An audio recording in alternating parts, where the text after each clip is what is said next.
Hello dear student, मैं उत्तम कुमार महर्षि आप सब लोगों का स्वागत करता हूं मेरे इस यूट्यूब चैनल में। इसके अंतर्गत हम पढ़ रहे हैं 12th क्लास बायोलॉजी, जिसमें हम पहुंच चुके हैं तीसरे चैप्टर के अंतिम चरण में। इससे पहले तीसरे पार्ट के 2 वीडियो हो चुके हैं। आज ये तीसरे पार्ट का अंतिम वीडियो है। इसके अंतर्गत हम पढ़ेंगे भ्रूणोद्भव।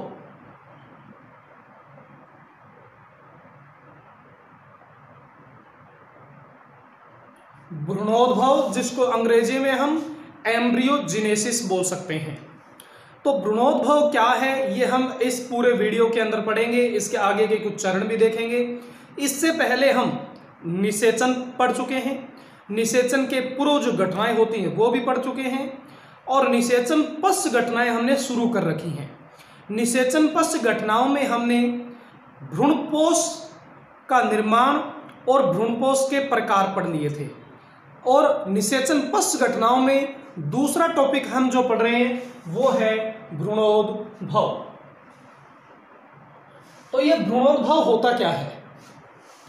भ्रूणोद्भव नाम का यदि आप संधि विच्छेद करोगे तो क्या बनेगा? भ्रूण का उद्भव। भ्रूणोद्भव का मतलब क्या बनेगा? भ्रूण का उद्भव, यानी भ्रूण की उत्पत्ति, भ्रूण का निर्माण। हम जानते हैं कि निषेचन की घटना के पश्चात जो युग्मनज हमें प्राप्त हुआ था वही द्विगुणित युग्मनज आगे चलकर भ्रूण में परिवर्तित होता है। भ्रूण का निर्माण किसके द्वारा होगा? युग्मनज। और युग्मनज कैसा होता है? द्विगुणित। युग्मनज जिसको आप जाइगोट बोलते हो, कितने गुणित होता है? द्विगुणित होता है। और ये युग्मनज बार बार समसूत्री विभाजन करते हुए, ध्यान रखिए, भ्रूण का निर्माण जो होगा वो किन विभाजनों के द्वारा होगा? समसूत्री विभाजनों के द्वारा। यह युग्मनज बार क्या करेगा? समसूत्री विभाजन करेगा। और इन समसूत्री विभाजनों के द्वारा बहुकोशिकीय संरचना का निर्माण करता है, जिसे हम बोलते हैं भ्रूण। यदि युग्मनज द्विगुणित है तो भ्रूण भी कैसा बनेगा? द्विगुणित ही बनेगा। ठीक है, क्योंकि किन विभाजनों से बनता है ये? समसूत्री विभाजनों से। तो परिभाषा आप बना सकते हो भ्रूणोद्भव की। यदि आपको परीक्षा में प्रश्न मिल गया भ्रूणोद्भव क्या है, इस प्रक्रिया को विस्तार पूर्वक समझाइए, तब सबसे पहले आपको भ्रूणोद्भव की परिभाषा लिखनी होगी। हो सकता है 1 नंबर में भी आ जाए भ्रूणोद्भव क्या होता है। तो परिभाषा क्या लिखोगे?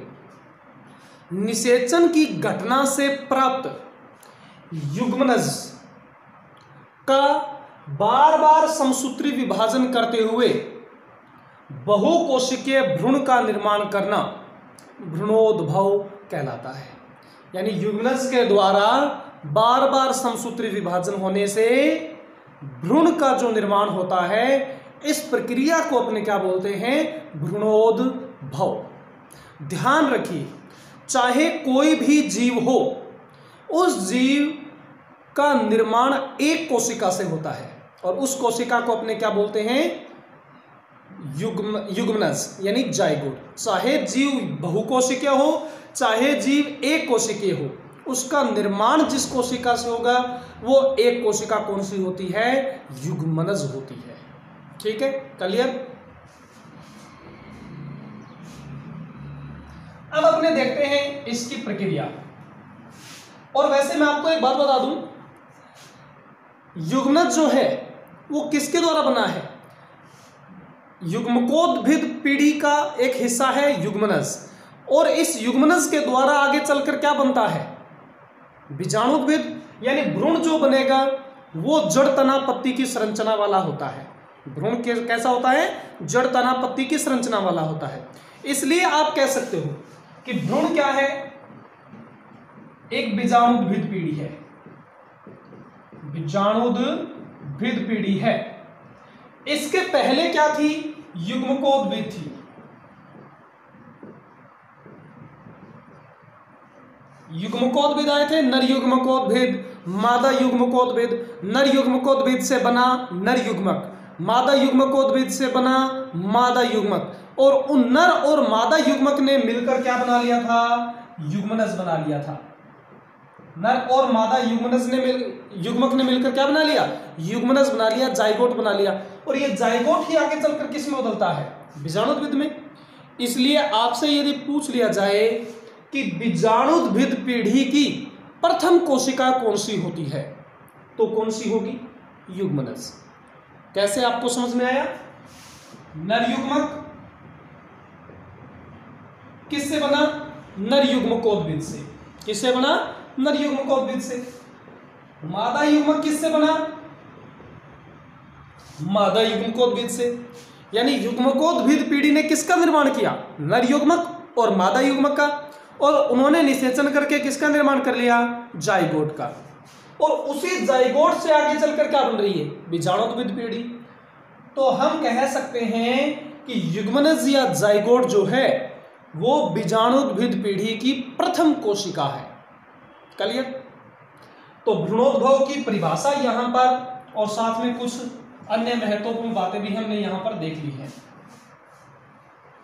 परिभाषा एक बार फिर से देख लो, नाम से स्पष्ट हो रही है। भ्रूणोद्भव युग्मनज या जाइगोट के द्वारा समसूत्री विभाजनों से भ्रूण का निर्माण होता है। इस प्रक्रिया को अपने बोलते हैं भ्रूणोद्भव।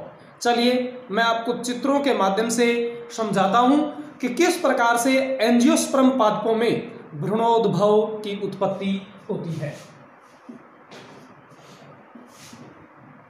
चित्रों के माध्यम से समझा रहा हूं, और जैसे जैसे चित्र में होता चलेगा आप परीक्षा में वैसे वैसे लिखते चलिए, स्टेप बाय स्टेप। आपको पूरी गाथा याद करनी ही नहीं है, आपको केवल चित्र समझने हैं, चित्र के स्टेप याद करने हैं। लिखने वाला काम जो है जैसे चित्र में हुआ वैसे के वैसे अपने शब्दों में लिख दो, कहीं कोई दिक्कत नहीं आने वाली। सबसे पहले हमारे पास देखिए ये क्या है, एक द्विगुणित जाइगोट है। यही होता है। निषेचन की प्रक्रिया से हमें सबसे पहले एक द्विगुणित युग्मनज की प्राप्ति होती है। यह द्विगुणित युग्मनज ही बार बार समसूत्री विभाजन करते हुए भ्रूण का निर्माण करता है, अर्थात बीजाणुद्भिद पीढ़ी की यह प्रथम कोशिका होती है। इतना लिख दोगे, युग्मनज का चित्र देखते ही आप इतना परीक्षा में लिख देना। अब क्या होगा, इसमें एक समसूत्री विभाजन होगा, एक समसूत्री विभाजन होगा। लेकिन यह समसूत्री विभाजन कैसा होगा, असमान होगा। इस युग्मनज की कोशिका में सबसे पहले एक असमान समसूत्री विभाजन होता है, और इस असमान समसूत्री विभाजन से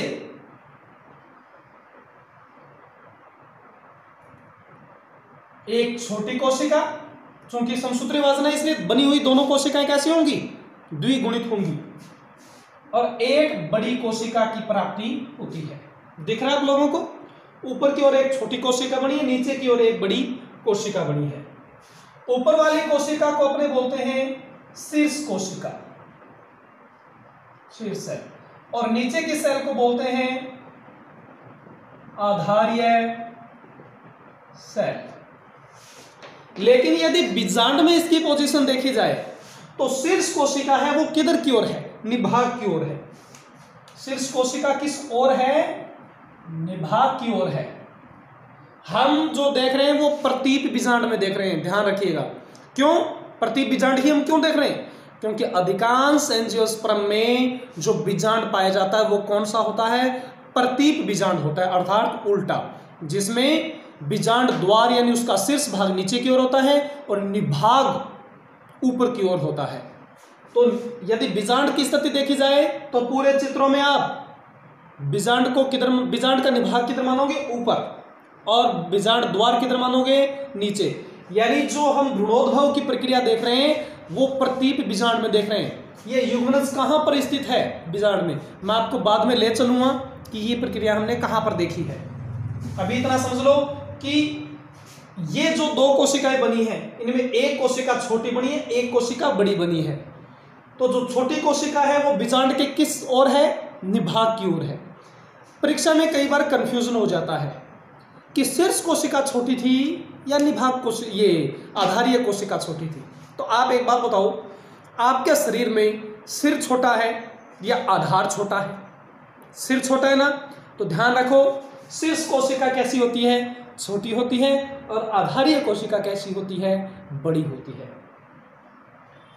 अब इन दोनों कोशिकाओं में आगे विभाजन शुरू होगा, लेकिन मैं केवल यहां पर आपको पहले शीर्ष कोशिका में विभाजन बताऊंगा और उसके बाद हम चलेंगे आधारीय कोशिका में विभाजन की ओर। शीर्ष कोशिका को एक बार यहीं पर बंद कर देते हैं। हालांकि विभाजन यदि हकीकत में देखा जाए तो दोनों में साथ साथ ही होते हैं, लेकिन चूंकि यहां पर महत्वपूर्ण कौन है? शीर्ष कोशिका, क्योंकि शीर्ष कोशिका के विभाजनों से ही आगे भ्रूण का निर्माण होने वाला है।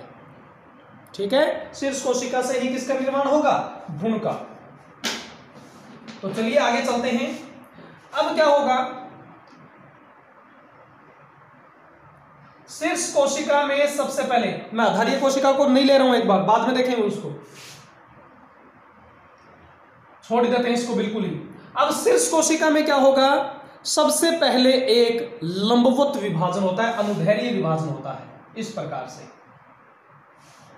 ये एक शीर्ष कोशिका थी, सबसे पहले क्या हुआ? इसमें एक अनुदैर्घ्य विभाजन हुआ।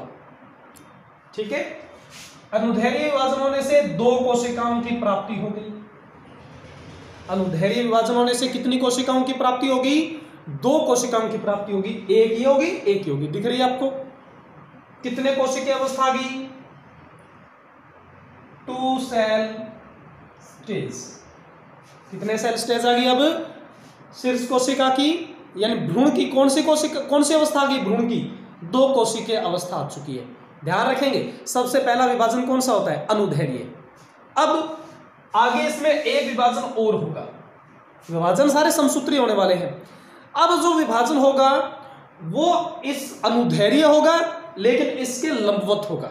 जो पहले विभाजन हुआ है उसके लंबवत और अनुदैर्घ्य यानी खड़ा ही विभाजन होगा, और कैसा होगा?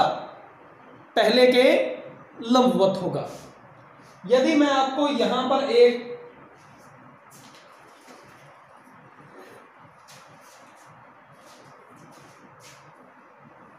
छोटा सा ये मान लो, ये अपनी शीर्ष कोशिका है, जुगाड़ बनाने पड़ेंगे थोड़े से। तो पहला विभाजन कैसा हुआ? इस प्रकार से हुआ। दिख रहा है आपको? पहला विभाजन कैसा हुआ? ऐसा। कितनी कोशिकाएं बन गई? 2 कोशिका। एक सेल इधर बन गई, एक सेल इधर बन गई। एक ये कोशिका, एक ये कोशिका। यानी पहला विभाजन जो हुआ कैसा हुआ है? अनुदैर्घ्य हुआ है। ठीक है, दिख रहा है आप लोगों को? देख लीजिए, थोड़ा और पास आ जाता हूं। पहला विभाजन कैसा हुआ? अनुदैर्घ्य। दूसरा विभाजन होगा वो भी अनुदैर्घ्य होगा। दूसरा विभाजन भी कैसा होगा? अनुदैर्घ्य, लेकिन इसके लंबवत। यानी यदि ये ऐसे हुआ है तो दूसरा विभाजन कैसे होगा? इस प्रकार से, यहां से। दूसरा विभाजन कैसे होगा? इस प्रकार से। यानी ये यदि पहला विभाजन, यहां पर देखिए, यदि ये पहला विभाजन है तो दूसरा विभाजन कैसे होगा? इस प्रकार से। अब देखो, ये भी लंबवत है और ये भी कैसा है? लंबवत। लेकिन दोनों एक दूसरे के कैसे, सॉरी, ये भी अनुदैर्घ्य है, ये भी अनुदैर्घ्य है, लेकिन दोनों एक दूसरे के कैसे हैं? लंबवत हैं। इस प्रकार से यहां देखिए, तो कितनी कोशिकाएं बन गई? 4। 1 2 3 4। 4 कोशिकाएं बन गई कि नहीं बन गई? तो आप लोग ध्यान रखो, दोबारा ले चलता हूं आपको। सबसे पहले शीर्ष कोशिका बनी। अब इस शीर्ष कोशिका में अपने देख रहे हैं पहला समसूत्री विभाजन हुआ।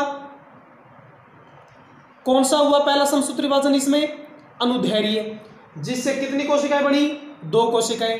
अब जो दूसरा विभाजन होगा वो इस विभाजन के, वो भी अनुदैर्घ्य होगा, लेकिन इसके लंबवत होगा। यदि पहला विभाजन इस प्रकार से हुआ है तो दूसरा इस प्रकार से। पहला इस प्रकार से, दूसरा इस प्रकार से। देख रहे हैं? ऊपर से ऐसी कंडीशन आ जाएगी। कितनी सेल स्टेज बन चुकी हैं? 4 कोशिकीय अवस्था यहां पर आ चुकी है।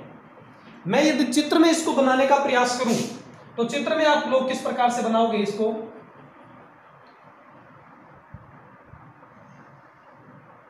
ये शीर्ष कोशिका है, ये इसमें पहला विभाजन हो चुका है, इसको मैं ऐसे ले लूं तो दूसरा विभाजन कैसे होगा, इस प्रकार से।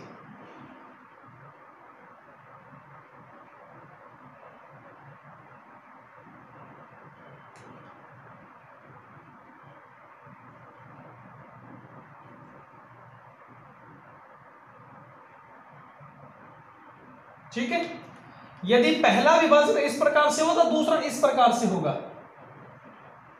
यहां पर परीक्षा में ये चीज भूल मत जाना, पहला और दूसरा विभाजन बड़े इंपॉर्टेंट है। पहला विभाजन कैसा होता है, अनुदैर्घ्य, ठीक है, और दूसरा विभाजन भी अनुदैर्घ्य होता है लेकिन प्रथम विभाजन के लंबवत। तो यहां पर कितने कोशिकीय अवस्था आ चुकी है, अब 4 कोशिकीय अवस्था आ चुकी है। अब आगे चलकर क्या होगा, ये आगे 4 सेल स्टेज। अब क्या होगा, 4 कोशिकीय अवस्था के पश्चात, पहले हम यहां पर बना लेते हैं,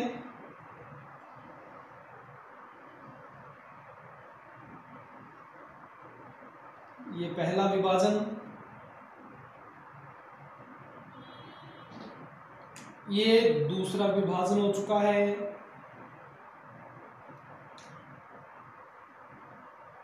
ठीक है, ये तो यहां पर वही सेम चित्र है, 4 कोशिकीय अवस्था है। अब क्या होगा, अगला विभाजन, अभी तक दोनों विभाजन अनुदैर्घ्य हुए हैं, पहला अनुदैर्घ्य है, दूसरा भी अनुदैर्घ्य लेकिन पहले के लंबवत। अब तीसरा विभाजन जो होगा वो अनुप्रस्थ होगा इस प्रकार से। अब यहां पर देखो 4 कोशिकाएं बन चुकी हैं, पहला विभाजन ऐसे, दूसरा इस प्रकार से।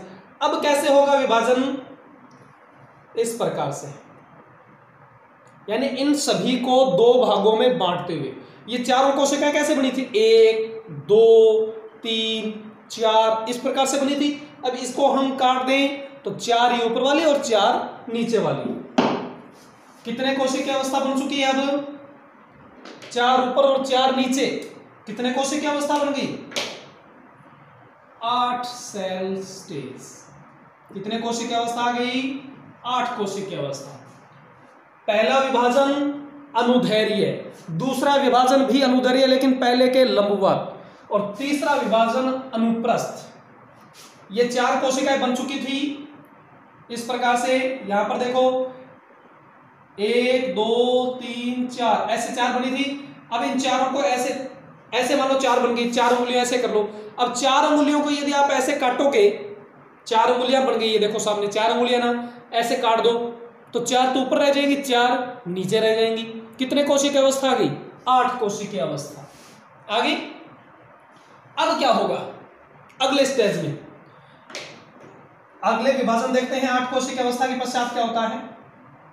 पहले तो ये चित्र कंप्लीट करें।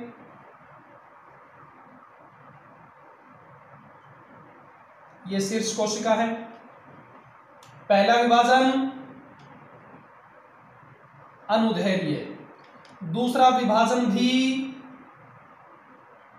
अनुदैर्घ्य लेकिन पहले के लंबवत, ठीक है, इस प्रकार से।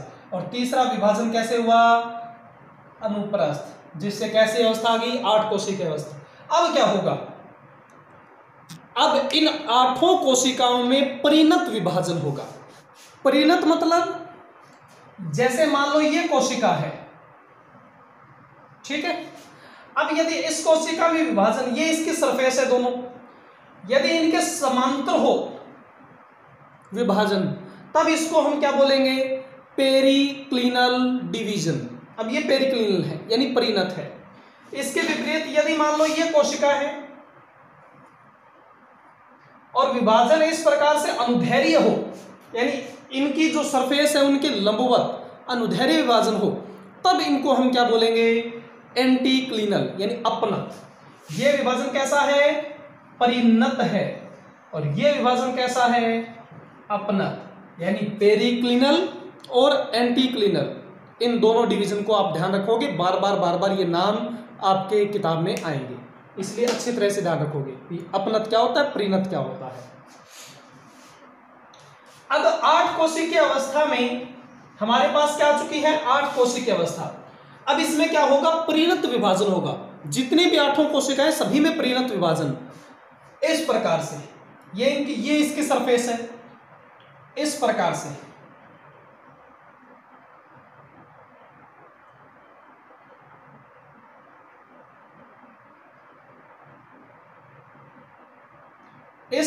से इनकी 8 कोशिकाओं में परिणत विभाजन होगा। यानी इस कोशिका को हम देखें तो इस प्रकार से देखो, इसकी सरफेस के समांतर, इस कोशिका को देखें तो इसकी सरफेस के समांतर। तो यह परिणत विभाजन इस प्रकार से होता है कि 8 कोशिकाएं समसूत्री विभाजन है तो कितनी कोशिका अवस्था आ जाएगी, 16 कोशिका अवस्था। लेकिन 16 कोशिका अवस्था में इस प्रकार से व्यवस्था बनेगी परिणत विभाजन से कि 8 कोशिका परिधि की तरफ रह जाएंगी और 8 कोशिकाएं कहां रह जाएंगी, सेंटर में रह जाएंगी, केंद्र में रह जाएंगी। 8 परिधीय कोशिकाएं बन जाएंगी और 8 केंद्रीय कोशिकाएं बन जाएंगी। कुल मिलाकर भ्रूण किस अवस्था में आ जाएगा, लगभग गोलाकार अवस्था में आ जाएगा। परिणत विभाजन से 8 बाह्य कोशिकाएं बनेंगी और 8 केंद्रीय कोशिकाएं। तो कितने कोशिकीय अवस्था आ गई है, 16 सेल स्टेज, 16 कोशिकीय अवस्था यहां पर आ चुकी है। अब इन 16 कोशिकीय अवस्था में क्या होगा, जो परिधीय कोशिकाएं हैं वो डर्मेटोजन के रूप में काम करेंगी। परिधीय कोशिकाएं किसके रूप में काम करेंगी, डर्मेटोजन,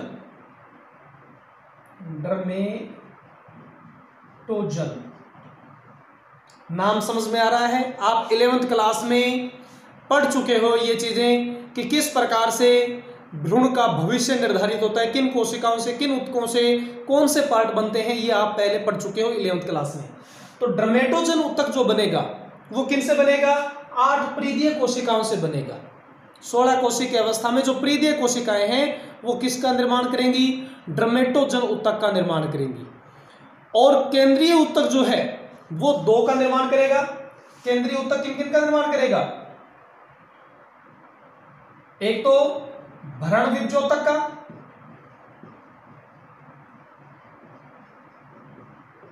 भरण विभजोतक, और दूसरा प्लस निर्माण करेगा ये संवहन विभजोतक का।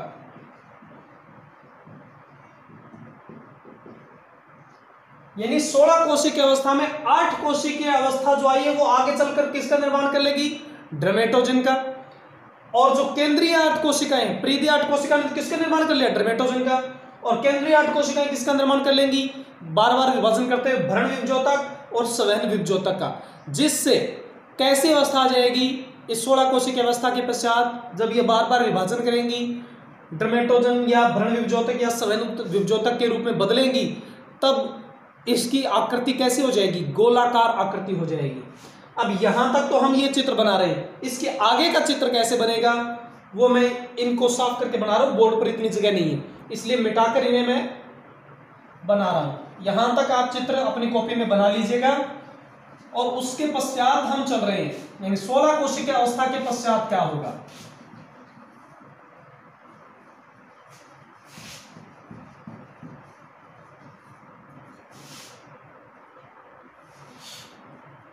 सोलह कोशिकीय अवस्था के पश्चात भ्रूण की अवस्था कैसे आ जाएगी, लगभग गोलाकार आ जाएगी। भ्रूण की अवस्था कैसे आ जाएगी, गोलाकार आ जाएगी। और गोलाकार अवस्था में कब आएगी गोलाकार,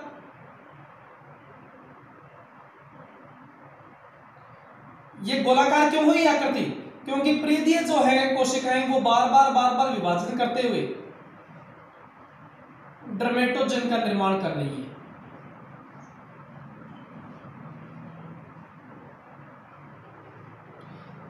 इस गोलाकार भ्रूण में जो परिधि की ओर कोशिकाएं हैं, आप उन कोशिकाओं को क्या नाम दे सकते हो, डर्मेटोजन। अब ये क्या है, डर्मेटोजन है, ठीक है। केंद्र में जो कोशिकाएं बनेगी, जो परिधीय 8 कोशिकाएं थी उसने आगे भ्रूण में किसका निर्माण कर लिया, डर्मेटोजन का। और केंद्रीय जो कोशिकाएं होंगी वो किसका निर्माण कर लेंगी, भरण विभजोतक और स्वहन विभ्योतक का। चाहो तो आप वर्ण विभ्योतक और स्वहन विभ्योतक को क्या नाम दे सकते हो? पेरिब्लेम और प्लीरोम। जानते हो ना, पेरिब्लेम से कोर्टेक्स का निर्माण हो जाएगा और प्लीरोम से स्वहन उत्तकों का निर्माण हो जाएगा।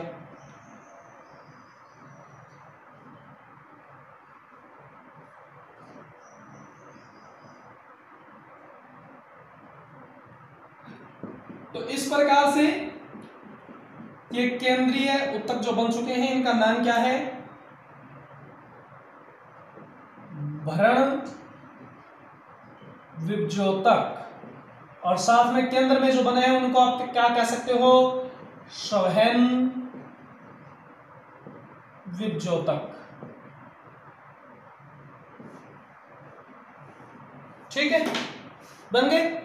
अब क्या होगा, जो ये गोलाकार भ्रूण है इसके पार्श्व भाग कौन से होंगे? ये गोलाकार भ्रूण के पार्श्व भाग कौन से होंगे? ये। अब गोलाकार भ्रूण के पार्श्व भाग अपेक्षाकृत तेजी गति से विभाजन करेंगे और केंद्रीय भाग अपेक्षाकृत धीमी गति से विभाजन करेगा, जिससे आगे जो भ्रूण बनेगा वो हृदयाकार भ्रूण बन जाएगा। चूंकि पार्श्व भ्रूण तेजी गति, चूंकि गोलाकार भ्रूण के पार्श्व भाग तेजी गति से वृद्धि कर रहे हैं, इसलिए आगे की आकृति कैसी हो जाएगी? हृदयाकार हो जाएगी। हृदयाकार में ये दो पार्श्व भाग अपने बनाएंगे जो कि तेजी गति से वृद्धि कर रहे हैं, और जो भाग कम गति से वृद्धि कर रहा है वो आगे हृदयाकार भ्रूण का अक्षीय भाग बना लेगा। लगभग हार्ट जैसी कंडीशन आ गई। हार्ट तो आपको बनाना आता ही होगा,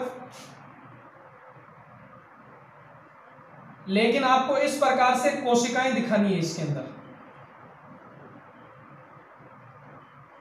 ये कोशिकाएं जो है वो डमलाकार कोशिकाएं बना दोगे आप इस प्रकार से। बार बार अभ्यास आप लोगों का अच्छा होना चाहिए, लंबी लंबी बना दो ताकि टाइम भी आपका ज्यादा व्यर्थ न हो।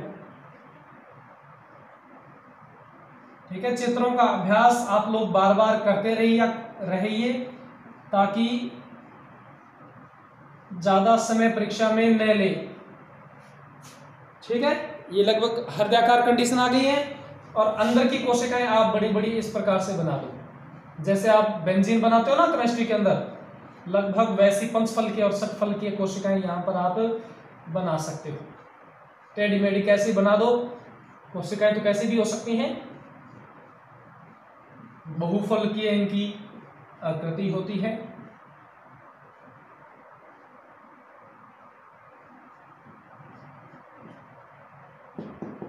ऐसे फिर प्रत्येक के अंदर केंद्रक दिखा दो, सुंदर लगेगी।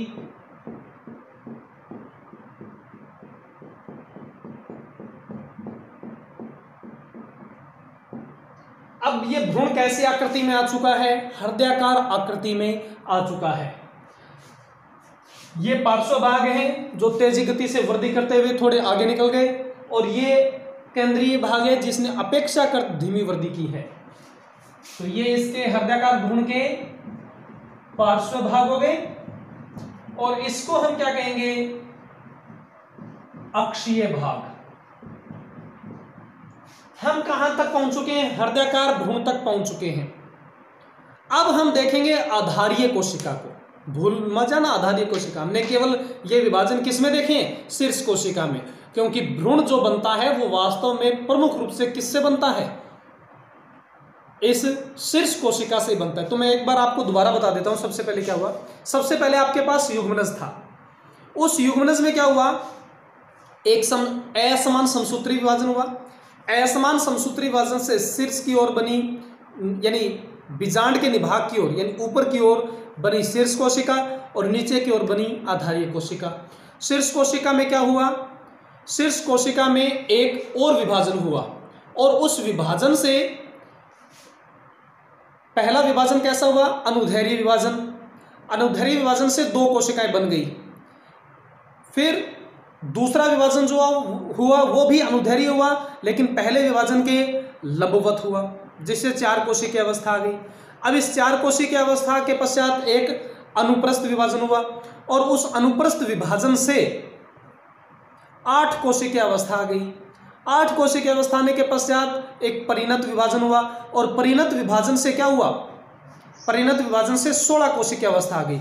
और 16 कोशिकीय अवस्था इस प्रकार से आई कि एक तो 8 कोशिकीय अवस्थाएं परिधि की ओर रहेगी और 8 कोशिकाएं कहाँ रहेगी, केंद्र में। जो परिधीय कोशिकाएं हैं उसने आगे चलकर विभाजन करते हुए डर्मेटोजन का निर्माण कर लिया और केंद्रीय कोशिकाओं ने बार बार विभाजन करते हुए भ्रूण विभजोतक और सवैन विभजोतक का निर्माण कर लिया, जिससे आपके पास आ गया गोलाकार भ्रूण। और गोलाकार भ्रूण के पार्श्व भाग ने तेजी गति से विभाजन किया और केंद्रीय भाग ने धीमी गति से विभाजन किया, जिससे आपके पास भ्रूण कैसा आ गया, हृदयाकार भ्रूण आ गया। अब आधारीय कोशिका, आधारीय कोशिका जो विभाजन करती है वो केवल और केवल अनुप्रस्थ विभाजन ही करती है और लगभग 4 से 5 विभाजन करती है, जिससे 7 से 10 कोशिकीय अवस्था का निर्माण होता है। यहां पर मैं आपको थोड़ा सा ले चलता हूं चित्रों के माध्यम से। आधारीय कोशिका में यानी ये मान लो शीर्ष कोशिकाएं है, ठीक है, इसको भूल जाओ आप, ये शीर्ष कोशिका है। ये जो आधारीय कोशिका थी ये क्या करेगी, इस प्रकार से बार बार अनुप्रस्थ विभाजन करेगी। पहला अनुप्रस्थ विभाजन हुआ, इसके पश्चात ये भी अनुप्रस्थ विभाजन कर लेगी और ये भी अनुप्रस्थ विभाजन कर लेगी, फिर ये भी अनुप्रस्थ विभाजन कर लेगी, ये भी अनुप्रस्थ विभाजन करेगी, ये भी अनुप्रस्थ और ये भी अनुप्रस्थ। तो यानी जो आधारीय कोशिका है वो केवल कैसे विभाजन करती है, अनुप्रस्थ विभाजन ही करती है, टीएस में विभाजन करती है। और ये इन विभाजनों से सभी को अनुप्रस्थ विभाजनों से क्या होगा, आधारीय कोशिकाएं 7 से 10 कोशिकाओं का निर्माण कर लेगी और ये 7 से 10 कोशिकाएं जो होती हैं वो एक के ऊपर एक होती हैं, यानी इस प्रकार से एक कतार में व्यवस्थित होती है। कतार में व्यवस्थित होने से सबसे बड़ा फायदा क्या होगा, लाभ क्या होता है, जो आधारीय कोशिकाएं 7 से 10 की संख्या में एक कतार में व्यवस्थित हो गई हैं, इससे फायदा ये होता है कि एक तो भ्रूण जो है, भ्रूण पर दबाव इस प्रकार से पड़ता है कि वो भ्रूण कोश में धंस जाता है आधारीय कोशिका के कतार में व्यवस्थित होने से। अब देखो जैसे जैसे ये कतार बड़ी होती चलेगी, इस पर ऊपर की ओर दबाव लगेगा नहीं कि नहीं लगेगा, लगेगा। शीर्ष कोशिका पर ऊपर की ओर दबाव लगेगा, शीर्ष कोशिका ही भ्रूण बनेगी आगे चलकर, यानी मैं इसको भ्रूण बोल सकता हूं। तो जब आधारीय कोशिका बार बार अनुप्रस्थ विभाजन करेगी तो इस भ्रूण पर ऊपर की ओर दबाव लगेगा और ऊपर पाया जाता है भ्रूणपोष, तो भ्रूणपोष में ये धंस जाता है पूरी तरह से। आधारीय कोशिका जब अनुप्रस्थ विभाजन करके एक पंक्ति के रूप में कोशिकाएं बनाती है तो उसकी वजह से भ्रूणपोष में धंस जाता है ताकि ये भ्रूण आसानी से पोषण ग्रहण कर सके। आप जैसा चित्रों में देखते हो कि भ्रूणपोष अलग दिखाई देता है, भ्रूण अलग होता है, वैसा नहीं होता। भ्रूण जो है वो भ्रूणपोष में धंसा हुआ पाया जाता है और ये धंसता किसके कारण से है, आधारीय कोशिकाओं की जो पंक्ति बनी है उसकी वजह से।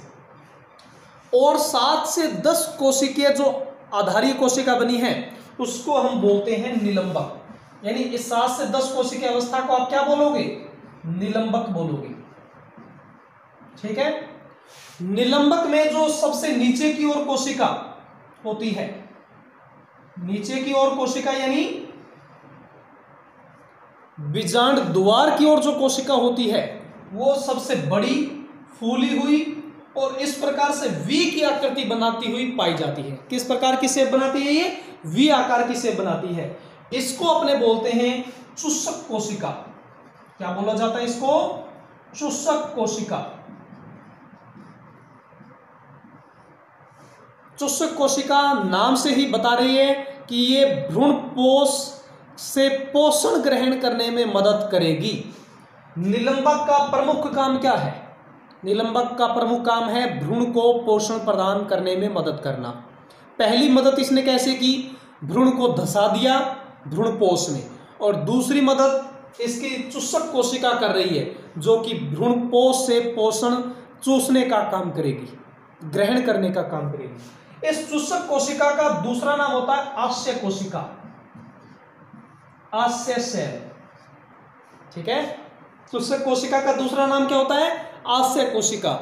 इसको वी सेल भी कहा जाता है। चूसक कोशिका का एक नाम और भी हो जाएगा वी सेल, क्योंकि इसकी आकृति कैसी है, वी आकृति है। और आपको बता दें ये चूसक कोशिका होती किस ओर है, ये बीजांड द्वार की ओर होती है। ठीक है, क्योंकि नीचे की ओर क्या है, बीजांड द्वार, और ऊपर की ओर क्या है, निभाग, जो आपको पहले बताया था। तो इस प्रकार से भ्रूण के नीचे क्या आ जाएगा, निलंबक, और निलंबक की वह कोशिका, निलंबक की वह कोशिका जो भ्रूण के बिल्कुल समीप होती है, यह भी अपेक्षाकृत तो चौड़ी कोशिका होती है, केंद्र किसका बड़ा होता है, जीवद्रव्य भी इसका गाढ़ा होता है। इस कोशिका को कहते हैं हाइपोफाइसिस।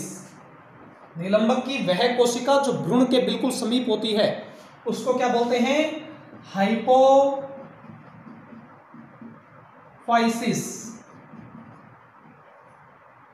और यह हाइपोफाइसिस ही बार बार विभाजन करते हुए मूलांकुर का शीर्ष बनाता है। मूलांकुर का शीर्ष यानी कैलिप्ट्रोजन बनाएगा। हाइपोफाइसिस कोशिका ही बार बार विभाजन करते हुए क्या बनाएगी, कौन सा उत्तक बनाएगी, कैलिप्ट्रोजन उत्तक बनाएगी। और कैलिप्ट्रोजन उत्तक भविष्य में चलकर जब मूल का निर्माण होगा तब क्या बनाएगा, मूल गोप बनाएगा। ठीक है, यानी हाइपोफाइसिस से कौन सा, हाइपोफाइसिस एक कोशिका है, किसकी कोशिका है, निलंबक की कोशिका, जो कि भ्रूण के बिल्कुल समीप है। ये बार बार विभाजन करते हुए क्या बनाएगी, मूलांकुर का शीर्ष बनाएगी। अभी आपको समझ में आ जाए मूलांकुर क्या होता है, मूलांकुर का शीर्ष बनाएगी। यानी कौन सा उत्तक, मूलांकुर का शीर्ष यानी कौन सा उत्तक, कैलिप्ट्रोजन उत्तक। और कैलिप्ट्रोजन उत्तक ही आपको पता है क्या बनाता है, मूल गोप का निर्माण करता है। बड़ा इंपॉर्टेंट क्वेश्चन बनता है कंपटीशन के लिए, मूल गोप का निर्माण किस उत्तक से होता है, कैलिप्ट्रोजन उत्तक से होता है। ठीक है, तो ये निलंबक हो गया। दोबारा सुन लो सारा का सारा सिस्टम, सारा का सारा फंडा दोबारा सुन लो, क्या प्रक्रिया हुई है। सबसे पहले जो आधारीय कोशिका है वो बार बार अनुप्रस्थ विभाजन करेगी, जिससे 7 से 10 कोशिकीय एक लंबी कतार बनती है। इस 7 से 10 कोशिकीय लंबी कतार को क्या बोलते हैं, निलंबक बोलते हैं। निलंबक की वो कोशिका जो सबसे नीचे की ओर होती है यानी बीजांड द्वार की ओर होती है, उसकी आकृति वी आकृति की होती है, इसलिए इसको वी सेल भी बोलते हैं। सबसे बड़ी और इस प्रकार की कोशिका होती है कि भ्रूणपोष को ग्रहण कर सके। इसके अलावा इसको आस्य कोशिका भी कहा जाता है और चूसक कोशिका भी इसको कहा जा सकता है। और निलंबक की वो कोशिका जो भ्रूण के सबसे निकट होती है, गोलाकार भ्रूण के जो सबसे निकट है, उस कोशिका को हम क्या बोलते हैं, हाइपोफाइसिस बोलते हैं। और यह हाइपोफाइसिस आगे चलकर मूलांकुर का शीर्ष उत्तक बनाता है यानी कैलिप्ट्रोजन का निर्माण करता है। मिटा दें इसको। तो शीर्ष कोशिका और आधारीय कोशिका लगभग साथ साथ विभाजन करती है। जब शीर्ष कोशिका की 2 कोशिकीय अवस्था होती है उसी समय ये आधारीय कोशिका भी विभाजन करने प्रारंभ कर देती है। यानी विभाजन साथ साथ होंगे, लेकिन एक साथ हम दिखा तो सकते नहीं। यहाँ पर पहले मैंने आपको शीर्ष कोशिका दिखाया और उसके बाद आधारीय कोशिका दिखाया। तो आधारीय कोशिका ने किसका निर्माण कर लिया, निलंबक का। यहां पर अपने दिखा सकते हैं, ये निलंबक की कौन सी कोशिका हो गई, हाइपोफाइसिस कोशिका हो गई। उसके पश्चात नीचे की ओर कुछ कोशिकाएं और होती हैं, इस प्रकार आप उनको दिखा सकते हो। लगभग कितनी कोशिकाएं होती हैं, 7 से 10 कोशिकाएं होती हैं। और नीचे की ओर जो सबसे बड़ी कोशिका होगी उसकी आकृति कैसी होती है, वी शेप की होती है, इस प्रकार से। इसको हम निलंबक का कौन सी कोशिका बोलेंगे, हाइपोफाइसिस।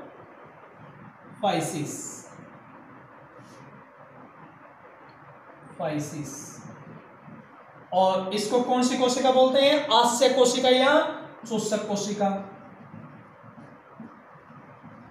ये क्या है आपके पास, गोलाकार भ्रूण,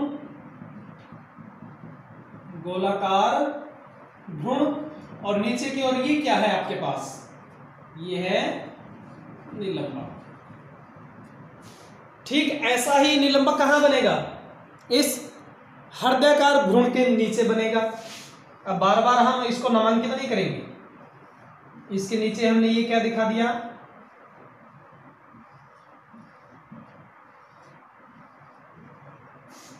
निलंबक दिखा दिया। ठीक है, तो हम अब पहुंच चुके हैं हृदयाकार भ्रूण के समीप। अब हृदयाकार भ्रूण से आगे चलकर क्या होगा?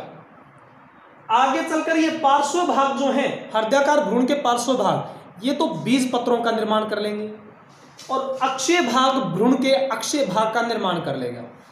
यदि एक बीजपत्री का पादप है तो एक बीजपत्री भ्रूण बन जाएगा, और द्विबीजपत्री का पादप है तो इस हृदयाकार भ्रूण से आगे द्विबीजपत्री का भ्रूण बन जाएगा।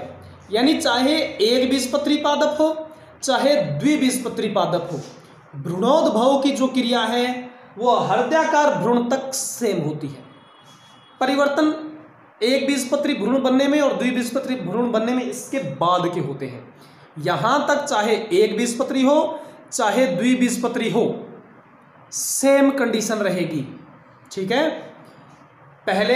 सबसे पहले युग्मनज था आपके पास। युग्मनज में एक असमान समसूत्री विभाजन हुआ, एक शीर्ष कोशिका बनी, एक आधारीय कोशिका बनी। आधारीय कोशिका ने निलंबक का निर्माण कर लिया और शीर्ष कोशिका ने बार बार विभाजन करते हुए, पहले अनुदैर्घ्य विभाजन हुआ 2 कोशिकीय अवस्था, फिर दूसरा भी अनुदैर्घ्य विभाजन लेकिन लंबवत हुआ 4 कोशिकीय अवस्था, फिर अनुप्रस्थ विभाजन हुआ 8 कोशिकीय अवस्था, फिर परिणत विभाजन हुआ 8 से 16 कोशिकीय अवस्था। इस 16 कोशिकीय अवस्था में 8 परिधीय कोशिकाएं बनी और 8 केंद्रीय कोशिकाएं बनी। परिधीय कोशिका ने आगे चलकर डर्मेटोजन का निर्माण कर लिया और केंद्रीय कोशिकाओं ने आगे चलकर भ्रण विभजोतक और स्वयं विभजोतक का निर्माण कर लिया, जिससे कंडीशन आ गई गोलाकार भ्रूण की। नीचे निलंबक है ही। फिर गोलाकार भ्रूण के पार्श्व भाग ने ज्यादा तेजी गति से वृद्धि की, केंद्रीय भाग ने कम वृद्धि की, हृदयाकार भ्रूण आ गया। यानी एक कहानी की तरह बना दो इसको। हृदयाकार भ्रूण तक तो बिल्कुल एक कहानी है। अब हृदयाकार भ्रूण के आगे एक बीजपत्री भ्रूण भी बन सकता है और द्विबीजपत्री भ्रूण भी बन सकता है। उनको हम देख रहे हैं कैसे बनेंगे, एक बीजपत्री कैसे बनेगा और द्विबीजपत्री कैसे बनेगा।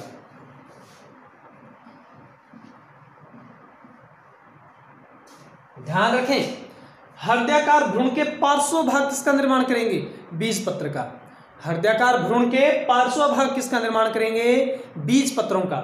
और अक्षीय भाग भ्रूण के अक्षीय भाग का निर्माण करेगा। निलंबक सेम रहेगा। निलंबक का काम आपको पता चली गया। भ्रूण को, परिवर्तनशील भ्रूण को पोषण प्रदान करने में मदद करना। और पोषण किससे मिलेगा? भ्रूण पोष से।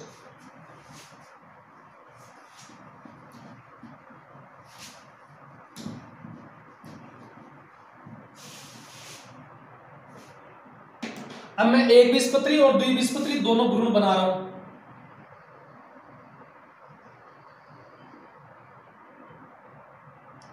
ये हम सबसे पहले बना रहे हैं एक द्विबीजपत्री भ्रूण।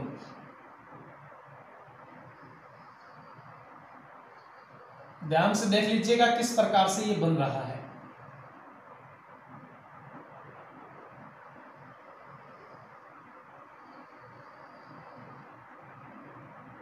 ठीक है, ये दोनों जो बने हैं इनको अपने बोलेंगे बीजपत्र। बीजपत्र, ठीक है। ये है भ्रूण का अक्षीय भाग। इसके नीचे ये हाइपोफाइसिस सेल हो गई, ये इसकी कुछ और कोशिकाएं हो गई और ये बना दिया हमने चुस्सक सेल। निलंबक हो गया, ये भ्रूण हो गया। कितने बीजपत्र दिखाई दे रहे हैं आपको? 2 बीजपत्र, इसलिए भ्रूण कौन सा होगा? द्विबीजपत्री। अब अक्षीय भाग को यदि अपने नामांकित करें, ये बीजपत्र है और ये सारा कैसा भाग है? भ्रूण का अक्षीय भाग। हृदयाकार भ्रूण के पार्श्व क्षेत्र से क्या बने? बीजपत्र। और अक्षीय भाग से अक्षीय भाग बना है। भ्रूण के अक्षीय भाग का वह हिस्सा जो कि बीजपत्र के समीप होता है उसको बोलते हैं प्रांकुर। आपसे परीक्षा में पूछ ले प्रांकुर क्या है? भ्रूण के अक्षीय भाग का वह हिस्सा, भ्रूण के अक्षीय भाग का वह हिस्सा जिससे भविष्य में चलकर प्ररोह तंत्र का निर्माण होता है। प्ररोह यानी तना, पत्तियां और शाखाएं बनती हैं। तो ये पादप के पर्रोहे भाग का निर्माण किससे होता है? भ्रूण के परांकुर से। पादप के पर्रोहे भाग का निर्माण किससे होता है? भ्रूण के परांकुर से होता है। ठीक है। और परांकुर अक्षीय भाग का वह हिस्सा है जो बीज पत्र के बिल्कुल समीप होता है, जहां पर बीज पत्र जुड़े होते हैं। तो भ्रूण के अक्षीय भाग का वह हिस्सा जहां बीज पत्र जुड़े होते हैं उसको कहते हैं परांकुर। और इसी परांकुर से भविष्य में चलकर निर्माण होता है पर्रोहे भाग का। अक्षीय भाग का निचला हिस्सा यह कहलाएगा मूलांकुर। परांकुर के ठीक विपरीत और नीचे का हिस्सा क्या कहलाता है? मूलांकुर कहलाता है। और मूलांकुर के समीप ही स्थित होती है हाइपोफाइसिस कोशिका, यानी जहां पर ये निलंबक जुड़ा होता है उस हिस्से को अपने क्या बोलते हैं? मूलांकुर। और मूलांकुर नाम से स्पष्ट हो रहा है भविष्य में चलकर पादप के मूल तंत्र का निर्माण जो है वो इस मूलांकुर से होगा। ठीक है। मूलांकुर से मूल बनेगी। तो हाइपोफाइसिस क्या बनाएगा? हाइपोफाइसिस बनाएगा कैलिप्ट्रोजन। और वो कैलिप्ट्रोजन उत्तक ही किसका निर्माण करेगा? मूल गोप का निर्माण करेगा। ठीक है। तो परांकुर, मूलांकुर दोनों अच्छी तरह से ध्यान रख लेना, एक एक नंबर में ऐसे ही क्वेश्चन पूछे जाएंगे। परांकुर अक्षीय भाग का वह हिस्सा जहां से बीज पत्र जुड़े होते हैं परांकुर कहलाता है। और परांकुर से भविष्य में चलकर पर्रोहे तंत्र का निर्माण होता है। मूलांकुर अक्षीय भाग का सबसे निचला हिस्सा जो परांकुर के ठीक विपरीत और नीचे की ओर होता है, जहां से यह निलंबक जुड़ा होता है उस हिस्से को अपने क्या बोलते हैं? मूलांकुर। और मूलांकुर से ही भविष्य में चलकर मूल तंत्र का निर्माण होता है। तो परांकुर मूलांकुर क्लियर हो गए। अब जो भ्रूण का ऊपरी भाग है, अक्षीय भाग का जो ऊपरी क्षेत्र है, ये क्षेत्र इसको बोलते हैं बीज पत्रोपरीक। बीज पत्रोपरीक क्या बोलते हैं इसको? बीज पत्रोपरीक यानी एपिकोटाइल। बीज पत्रोपरीक यानी एपिकोटाइल। पूछ लिया जाए बीज पत्रोपरीक किसे कहा जाता है, यानी एपिकोटाइल यानी बीज पत्रोपरीक। तो भ्रूण के अक्षीय भाग का ऊपरी हिस्सा, भ्रूण के अक्षीय भाग का ऊपरी हिस्सा जहां से बीज पत्र जुड़े होते हैं और इसका ऊपरी हिस्सा परांकुर होता है, उसको अपने क्या बोलते हैं? बीज पत्रोपरीक। यानी बीज पत्रोपरीक का शीर्ष भाग क्या है? परांकुर है। बीज पत्रोपरीक का शीर्ष भाग क्या है? परांकुर। क्लियर है? एपिकोटाइल किसको बोलते हैं? अक्षीय भाग का ऊपरी क्षेत्र। भ्रूण के अक्षीय भाग का ऊपरी क्षेत्र क्या कहलाएगा? एपिकोटाइल कहलाएगा। जबकि इसके विपरीत अक्षीय भाग का आधारीय क्षेत्र क्या कहलाता है? बीज पत्राधार। क्या कहलाता है? बीज पत्राधार कहलाता है। भ्रूण के अक्षीय भाग का निचला हिस्सा क्या कहलाता है? बीज पत्राधार कहलाता है। तो परांकुर, मूलांकुर, बीज पत्रोपरीक, बीज पत्राधार यानी एपिकोटाइल और इसको बोलते हैं हाइपोकोटाइल। ये सारे चारों टर्म्स जो हैं वो आपको क्लियर होनी चाहिए, क्या क्या है क्या क्या नहीं है।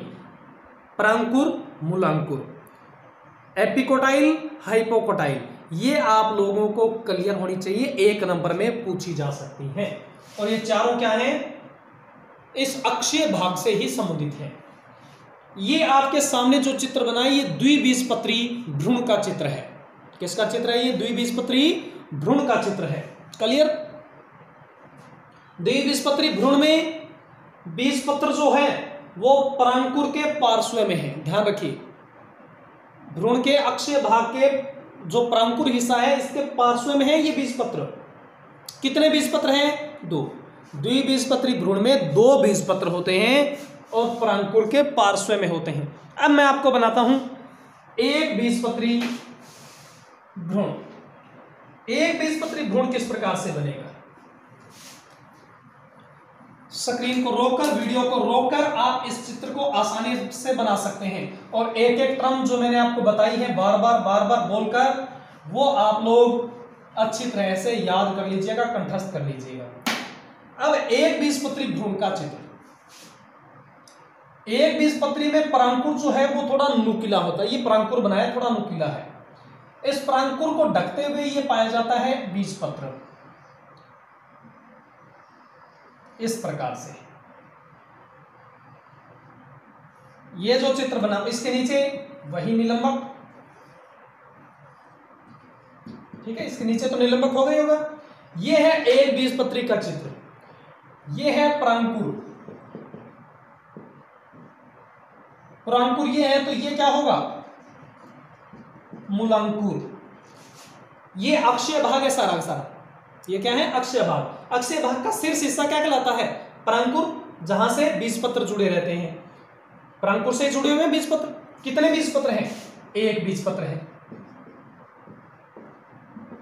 तो द्विबीजपत्री भ्रूण में दो बीजपत्र होंगे, एक बीजपत्री भ्रूण में एक बीजपत्र होगा। कोई रट्टा लगाने वाली बात है क्या। लेकिन द्विबीजपत्री के बीजपत्र जो है वो परांकुर के पार्श्व में थे, लेकिन एक बीजपत्री का जो बीजपत्र है वो इस परांकुर को ढकते हुए पाया जाता है। एक बीजपत्री में पाए जाने वाला बीजपत्र परांकुर भाग को ढकते हुए पाया जाता है, इसलिए इसको कहा जाता है सक्कुटेलम। पूछा जा सकता है सक्कुटेलम क्या है, तो आप लोग ध्यान रखिएगा। एक बीजपत्री में पाए जाने वाला भ्रूण का बीजपत्र, एक बीजपत्री भ्रूण में पाए जाने वाला बीजपत्र परांकुर को ढकते हुए पाया जाता है, इसीलिए इसके बीजपत्र को हम क्या बोलते हैं, सक्कुटेलम। ये परांकुर हो गया, ये मूलांकुर हो गया।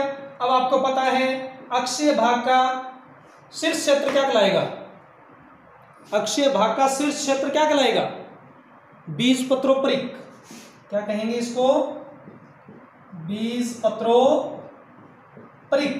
यानी एपिकोटाइल।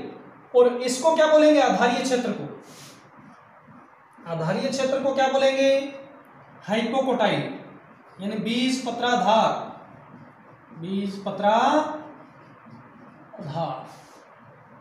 तो बन गए एक बीजपत्री भ्रूण और द्विबीजपत्री भ्रूण। तो ये था भ्रूणोद्भव। थोड़ी प्रक्रिया लंबी रही है क्योंकि मैंने आपको बार बार पलट पलट के बताया है, इसलिए ये प्रक्रिया थोड़ी लंबी रही है। इसी चीज को यदि हम स्पीड से बताते तो बहुत छोटी सी प्रक्रिया थी। ठीक है, रिपीट करना चाहोगे तो चलो रिपीट करते हैं इसको। सबसे पहले था युग्मनज। भ्रूणोद्भव की परिभाषा क्या रही, युग्मनज के बार बार समसूत्री विभाजन करने से भ्रूण का निर्माण होता है, इसीलिए इस प्रक्रिया को हम कहते हैं भ्रूणोद्भव। परिभाषा हो जाएगी, युग्मनज के बार बार समसूत्री विभाजन से भ्रूण का निर्माण होता है, इस प्रक्रिया को हम भ्रूणोद्भव कहते हैं। सबसे पहले युग्मनज में एक समसूत्री विभाजन होता है, उस समसूत्री विभाजन से दो कोशिकाएं बनती है, एक छोटी कोशिका एक बड़ी कोशिका। निभाग की ओर जो छोटी कोशिका उसको शीर्ष बोलेंगे और बीजांड द्वार की ओर जो बड़ी कोशिका उसको आधारीय कोशिका बोलेंगे। शीर्ष कोशिका निर्माण कर लेगी भ्रूण का और आधारीय कोशिका निर्माण कर लेगी निलंबक का। शीर्ष कोशिका में सबसे पहले एक अनुदैर्घ्य विभाजन होता है जिससे दो कोशिकीय अवस्था, फिर एक और अनुदैर्घ्य विभाजन होता है दूसरा जो कि पहले विभाजन के लंबवत होता है जिससे चार कोशिकीय अवस्थाएं आ जाएंगी। फिर एक अनुप्रस्थ विभाजन होगा उससे 8 कोशिकीय अवस्था आ जाएगी। फिर एक परिणत विभाजन होता है जिससे 16 कोशिकीय स्टेज बनती है। 16 कोशिकीय स्टेज इस प्रकार से बनेगी कि 8 कोशिका परिधि की तरफ और 8 कोशिका केंद्र में रहेंगी। फिर ये बार बार समसूत्री विभाजन करके गोलाकार भ्रूण का निर्माण करेगी। गोलाकार भ्रूण में जो परिधीय कोशिकाएं बनी हैं उनको हम कहेंगे ड्रमेटोजन, और केंद्रीय कोशिकाएं जो बनी है, केंद्रीय ऊतक जो बना है उसको कहेंगे भ्रूण विभजोतक और संवहन विभजोतक। फिर गोलाकार भ्रूण आगे चलकर हृदयाकार भ्रूण बना लेता है और हृदयाकार भ्रूण से फिर द्विबीजपत्री या एक बीजपत्री भ्रूण का निर्माण होता है। उधर जो बची आधारीय कोशिका, वो आधारीय कोशिका कुछ विभाजन करती है, लेकिन सारे के सारे विभाजन अनुप्रस्थ करती है, और उन्हीं अनुप्रस्थ विभाजनों से निर्माण होता है निलंबक का। निलंबक में वो कोशिका जो सबसे नीचे की ओर बीजांड द्वार की ओर है उसको हम चुस्सक कोशिका या आशयी कोशिका बोलते हैं, वी सेल भी बोलते हैं उसको, और जो कोशिका भ्रूण की तरफ है निलंबक की उसको बोलते हैं हाइपोफाइसिस सेल, जो कि मूलांकुर के शीर्ष यानी कैलिप्ट्रोजन का निर्माण करती है। तो इस प्रकार से हमने ये पूरी प्रक्रिया देखी भ्रूणोद्भव की। आपको घर पर केवल चित्रों का अभ्यास करना है, बार बार आपको स्टेप बाय स्टेप चित्र बनाने हैं, जो चित्र में हुआ वही आपको लिख भी देना है, टॉपिक अपना कंप्लीट हुआ। अब इसके पश्चात हम देखते हैं बीज का निर्माण किस प्रकार से होता है और बीज में कौन कौन से हिस्से पाए जाते हैं। तो ये हमने भ्रूणोद्भव कंप्लीट कर लिया। अब देख रहे हैं बीज का निर्माण, क्योंकि निषेचन पश्च घटनाएं चल रही है ना, तो निषेचन पश्च घटनाओं में अब हमने अपने देख रहे हैं बीज का निर्माण। तो आपको पता है बीज किससे बनेगा, निषेचित बीजांड से। तो आपसे पूछ लिया जाए बीज का परिवर्तन किससे होता है, तो आपके लिए एक शब्द में उत्तर होना चाहिए, निषेचित बीजांड ही किसमें परिवर्तित होता है, बीज में परिवर्तित होता है। कैसे, मैं आपको करके दिखाता हूं। ये किसका चित्र है, बीजांड का।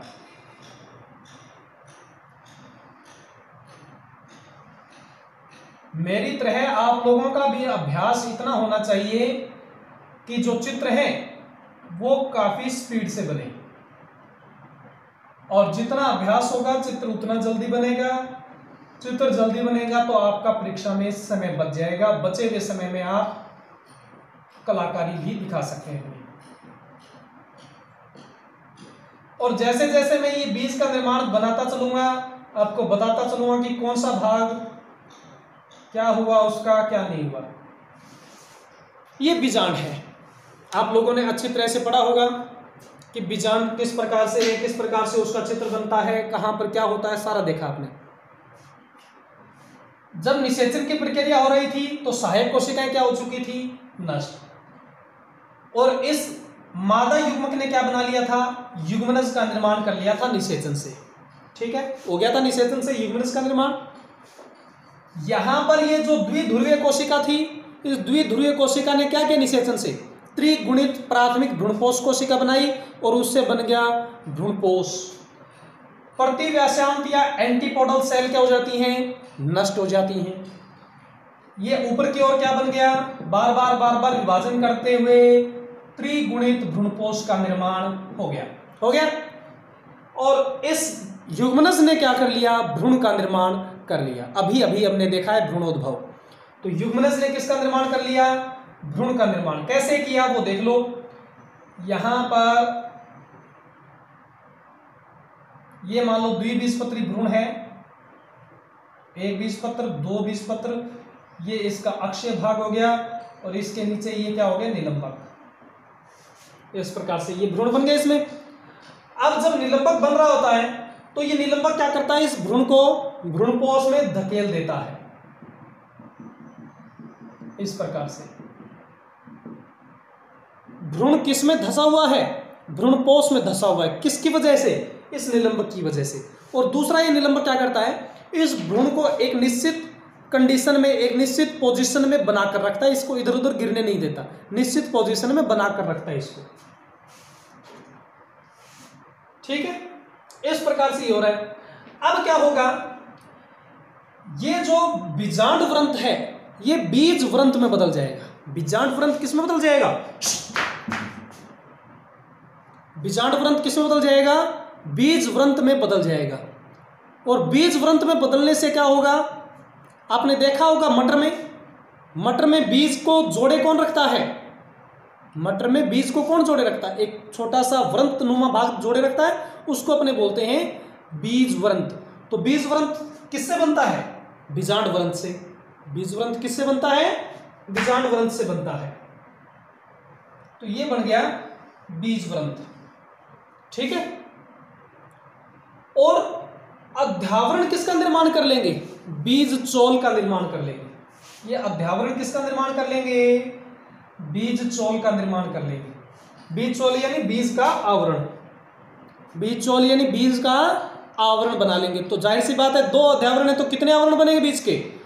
2 आवरण बनेंगे। कितने आवरण बनेंगे? 2 आवरण। बीज चोल किसका निर्माण कर लेंगे? बीज चोल का निर्माण कर लेंगे। यानी और ये जो बीजांडकाय है, ये देखो बीजांडकाय, भ्रूणकोश, ये भ्रूणकोश है। भ्रूणकोश के चारों तरफ क्या पाया जाता है? बीजांडकाय पाया जाता है। और बीजांडकाय में निषेचन के पश्चात क्या परिवर्तन आते हैं? वो पोषण हेतु नष्ट हो जाता है।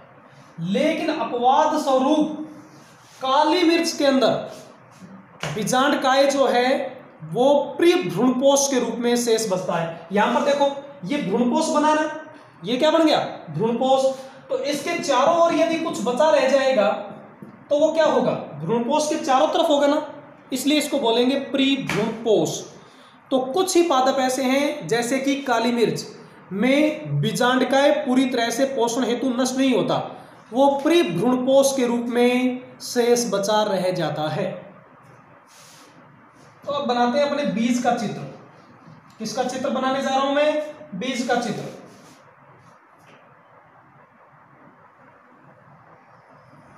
ये देखो, ये बीज बना रहे हैं अपने, एक आवरण बना दिया। ये बीज का कौन सा आवरण बना दिया? दूसरा आवरण। बीज में कितने चोल मिलेंगे? कितने आवरण मिलेंगे? 2। बाह्य चोल को ये नाम लिख दिया बाह्य चोल। भीतरी आवरण को हम क्या कह देंगे? अंतःचोल कह दिया। चूंकि बीजांड में 2 आवरण थे और बीजांड से ही बनता है बीज, इसलिए बीज में भी कितने आवरण हैं? 2 आवरण हैं। बीज में इधर क्या शेष रह जाएगा? ये भ्रूणपोष। ये क्या दिखा दिया हमने? भ्रूणपोष। भ्रूणपोष कितने गुणित होता है? त्रिगुणित होता है। क्योंकि ये कैसे बना है? त्रिसलयन से बना है, इसलिए कैसा होता है? ये त्रिगुणित होता है। इधर ये क्या बना दिया अपने? ये बना दिया अपने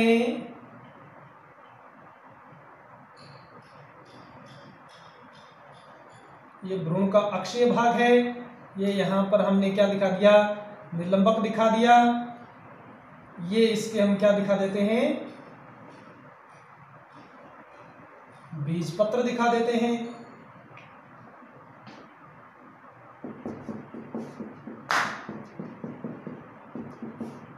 ठीक, कहां दशा हुआ है ये पूरा भ्रूण? इसको आप नाम दे दो भ्रूण, बस। लेकिन आप ध्यान रखिएगा, भ्रूण और भ्रूणपोष के बीच में एक प्रोटीन की परत पाई जाती है जिसको बोला जाता है एल्यूरोन परत। भ्रूण और भ्रूणपोष के मध्य एक प्रोटीन की पतली सी परत पाई जाती है जिसका नाम क्या है? एल्यूरोन परत। तो ये बीज का चित्र हो गया। ठीक है, बीज में क्या पाया जाता है? भ्रूण। और बीज में पाए जाने वाला ये भ्रूण ही भविष्य में चलकर किसका निर्माण करेगा?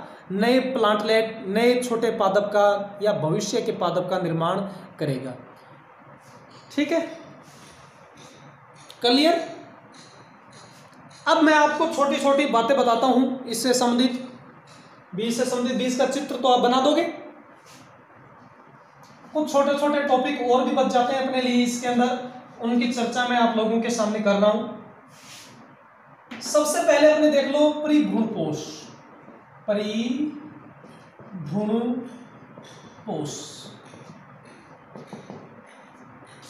सामान्यतः निषेचन के पश्चात बीजांड का बीजांडकाय भ्रूण के पोषण हेतु नष्ट हो जाता है, परंतु कुछ पादपों में, जैसे कि एग्जाम्पल के तौर पर आपको क्या बताया मैंने? काली मिर्च में बीजांडकाय पूरी तरह से नष्ट नहीं होता और ये प्री भ्रूणपोष के रूप में शेष बचा रह जाता है। ठीक है, क्लियर? इसके पश्चात एक दूसरा शब्द है एरिल। एरिल आप लोगों ने नाम सुना होगा, लीची खाई भी होगी, सुना सुना क्या होगा? अब तो अमीर ठहरे और अमीर लोग लीची खा लेते हैं। लीची तो लीची में खाने योग्य भाग क्या होता है? एरिल। ध्यान रखिए, बहुत से कंपटीशनों में आ चुका है। लीची में खाने योग्य भाग क्या होता है? एरिल होता है। ये एरिल है क्या?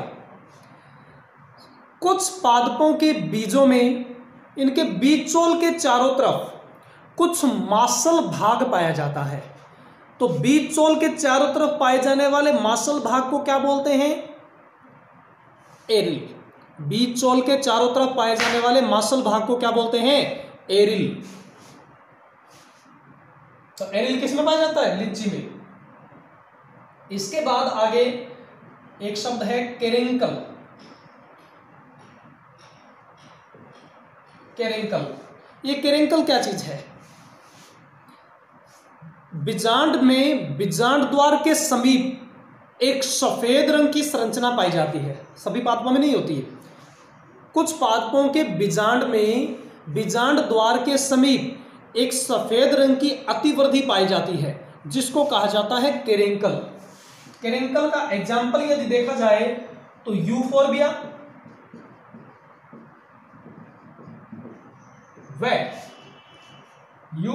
व अरंडी में। यूफोर्बिया और अरंडी में आपको क्या देखने को मिलते हैं? केरेंकल। इसके अलावा एक शब्द और है ओपरकुलम। एक शब्द और क्या अपने लिए? ओपरकुलम। ये ओपरकुलम क्या होता है? ओपरकुलम वैसे पाइला, यूनियो जैसे जो नॉन कॉर्डेट प्राणी है मोलस्का के, उनमें पाए जाने वाली एक ढक्कननुमा संरचना है जिसको कहा जाता है ओपरकुलम। परंतु यहां पर हम पादप पढ़ रहे हैं। पादपों में भी कुछ पादप ऐसे हैं जिनके बीजांड द्वार के समीप एक ढक्कननुमा संरचना पाई जाती है। कुछ पादपों के बीजांड द्वार के ऊपर एक ढक्कननुमा संरचना पाई जाती है जिसको कहा जाता है ओपरकुलम। जैसे एक बीजपत्री जो है, ज्यादातर जो एक बीजपत्री पादप हैं, इन एक बीजपत्री पादपों में कौन सी संरचना पाई जाती है? ओपरकुलम नामक स्ट्रक्चर पाई जाती है। ठीक है, तो ये कुछ बीज या बीजांड से संबंधित कुछ विशेष शब्द थे। प्री भ्रूणपोष, एरिल, केरेंकल, ओपरकुलम। ये होते क्या हैं, इनके एग्जाम्पल क्या होते हैं, अच्छी तरह से देख लीजिएगा। हो सकता है 1 नंबर में इसको पूछ लिया जाए। ये छोटी छोटी कुछ शब्दावली थी।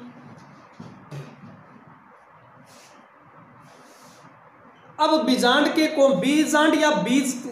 या पुष्प के कौन से भाग हैं जो निषेचन के पश्चात किस में बदले, वो मैं आपको एक लिस्ट के रूप में बता देता हूं। फटाफट आप भी सोचते रहिएगा साथ साथ में। पुष्पवृंत किस में बदल जाएगा? फलवृंत में। पुष्पवृंत किस में बदल जाएगा? फलवृंत में। बाह्य दलपुंज व दलपुंज, कैलिक्स और कोरोला जो है वो निषेचन के पश्चात आमतौर पर झड़ जाते हैं। बाह्य दलपुंज और दलपुंज आमतौर पर क्या होंगे? झड़ जाएंगे। परंतु कुछ पादप जैसे बैंगन, मिर्च, ठीक है, टमाटर, इनमें जो है बाह्य दलपुंज वो चीर लगन होते हैं, झड़ते नहीं है, हमेशा रहेंगे। टमाटर के ऊपर देखा होगा आपने 5 पत्ती सी होती हैं, वो क्या होती हैं? पुष्प के बाह्य दलपुंज होते हैं जो झड़ते नहीं। लेकिन आमतौर पर ज्यादातर पादपों में ये झड़ जाते हैं। इसके पश्चात निषेचन के पश्चात पुंकेसरों का क्या हुआ? झड़ जाएंगे। निषेचन के पश्चात पुंकेसर जो होते हैं वो समाप्त हो जाते हैं। परंतु अनार में आपने देखा होगा कि उसके शीर्ष पर कुछ पुंकेसर दिखाई देते हैं। वो झड़ते नहीं, पड़े रहते हैं, लेकिन वो नष्ट हो जाते हैं, बेकार हो जाते हैं, कोई मतलब नहीं है उनका वहां। तो पुंकेसर जो है वो झड़ जाएंगे। स्त्री केसर,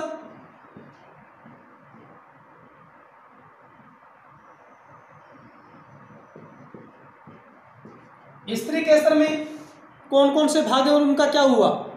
वर्तिका और वर्तिकाग्र आमतौर पर झड़ जाएंगे। सबसे पहले हम लेते हैं वर्तिका व वर्तिकाग्र। ये क्या होंगे? झड़ जाएंगे, नष्ट हो जाएंगे। परंतु आप लोगों ने देखा होगा अनार में वर्तिकाग्र नहीं झड़ता। जो आगे का अनार का आगे का जो हिस्सा होता है वो ऐसे आपने देखा होगा, चौड़ा चौड़ा हिस्सा खाया भी होगा आपने अनार, आप तो अमीर आदमी। तो जो अनार आपने खाए हैं उन अनारों में ऊपर जो छोटा छोटा हिस्सा होता है उसको क्या कहते हैं अपने, वो कौन होता है वास्तव में, पुष्प का वर्तिकाग्र होता है जो जड़ता नहीं। लेकिन आमतौर पर ज्यादातर जो फल बनते हैं उनमें ये वर्तिकाग्र नहीं पाया जाता। इसके अलावा अंडाशय जो है, अंडाशय किस में बदल जाएगा, फल में। निषेचन के पश्चात अंडाशय किस में बदल जाता है, फल में। और बीजांड किस में बदल जाता है, बीज में। बीजांड किस में बदल जाता है, बीज में बदल जाता है। अभी अभी आपने बीज की स्ट्रक्चर देखी थी, बीजांड की स्ट्रक्चर देखी थी, तो आपने वहां पर देखा कि बीजांड के ही बहुत से भाग किस में बदले थे, बीज में बदले थे। अब बीजांड के कौन कौन से भाग किस में बदलते हैं वो मैं आपको बता देता हूं। बीजांड व्रंत, बीजांड व्रंत किस में बदला, बीज व्रंत में। बीजांड व्रंत किस में बदला, बीज व्रंत में। इसका जो हाइलम व रेफे जो है, हाइलम और रेफे जो है वो धब्बे के रूप में शेष, हाइलम और रेफे जो होते हैं बीजांड के वो केवल धब्बे के रूप में शेष बचते हैं। इसके अलावा निभाग जो है वो भी धब्बे के रूप में शेष रहता है, कोई मतलब नहीं है, निभाग का कोई महत्वपूर्ण रोल नहीं होता।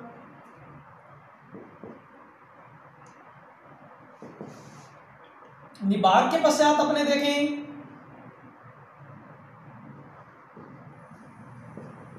बीजांड आवरण, जो दो बीजांड आवरण थे वो किस में बदल जाएंगे, बीजचोल में। यदि दो बीजांड आवरण है तो कितने आवरण बनेंगे, दो बीजचोल बनेंगे। इसके अलावा जो बीजांड काय है, बीजांड काय, ये बीजांड काय या तो पोषण हेतु नष्ट हो जाएगा, या तो पोषण हेतु नष्ट हो जाएगा, या जैसे काली मिर्च में प्री भ्रूणपोष के रूप में शेष बच जाएगा, या तो नष्ट हो जाएगा बीजांड काय, ज्यादातर नष्ट ही हो जाता है, लेकिन कुछ में जैसे काली मिर्च में प्री भ्रूणपोष के रूप में शेष रह जाता है। इसके अलावा भ्रूणकोश में यदि देखें, भ्रूणकोश जो कि 7 कोशिका और 8 केंद्रक युक्त होता है, उसकी कौन सी कोशिका किसने बदली, प्रतिव्यासांत सेल और सहायक सेल। प्रतिव्यासांत और सहायक सेल क्या हो गई, नष्ट हो गई थी ना। इसके अलावा यदि आप देखो त्रिगुणित प्राथमिक भ्रूणपोष सेल, त्रिगुणित प्राथमिक भ्रूणपोष सेल जो कि द्विध्रुवीय कोशिका से बनी थी निषेचन के द्वारा, त्रिसलयन के द्वारा, वो किस में बदल जाएगी, त्रिगुणित भ्रूणपोष में। द्विध्रुवीय कोशिका त्रिसलयन के द्वारा क्या बनाती है, त्रिगुणित प्राथमिक भ्रूणपोष कोशिका बनाती है, और वो बार बार विभाजन करते हुए किसका निर्माण कर लेती है, त्रिगुणित भ्रूणपोष का निर्माण कर लेती है। उसके अलावा मादा युग्मक जो था वो किसको बना लेगा, जाइगोट को। मादा युग्मक किसको बना लेगा, मादा युग्मक किसको बना लेगा, निषेचन के द्वारा, वास्तविक निषेचन के द्वारा, प्रथम निषेचन के द्वारा किसको बना लेगा, युग्मनज को, द्विगुणित। और ये युग्मनज आगे चलकर किसका निर्माण कर लेगा, भ्रूण का निर्माण कर लेगा। हमने भ्रूणपोष का निर्माण और भ्रूण के प्रकार पढ़ लिए हैं। जाइगोट के द्वारा भ्रूण बनना यानी भ्रूणोद्भव भी हमने पढ़ लिया है, और बीजांड के द्वारा बीज कैसे बनता है, उसकी कौन सी स्ट्रक्चर किसका निर्माण कर लेती है, ये भी हमने देखा है। और आपने देखा होगा एक बीज में भ्रूणपोष भी होता है और भ्रूण भी होता है। तो ये बीजांड के हिस्से हैं जो निषेचन के पश्चात किस में बदलते हैं, आप लोग कंठस्थ याद रखिएगा।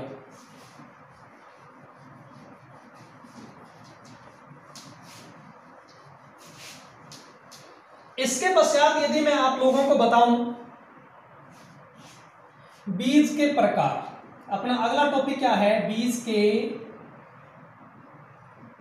प्रकार।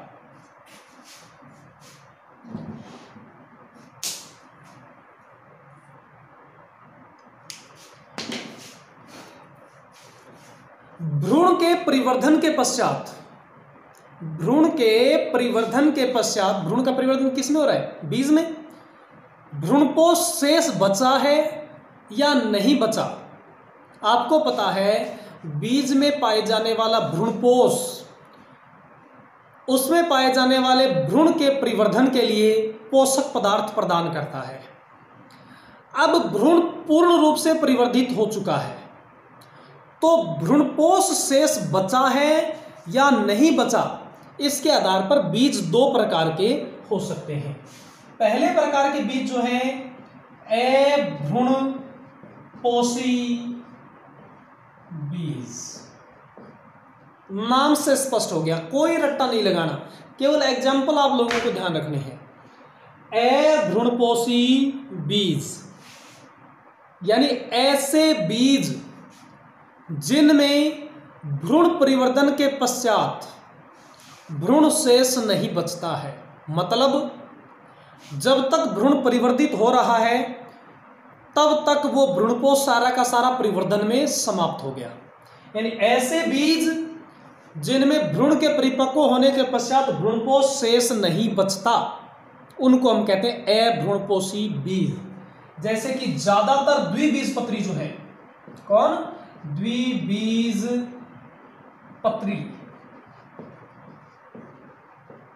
पादप के बीज।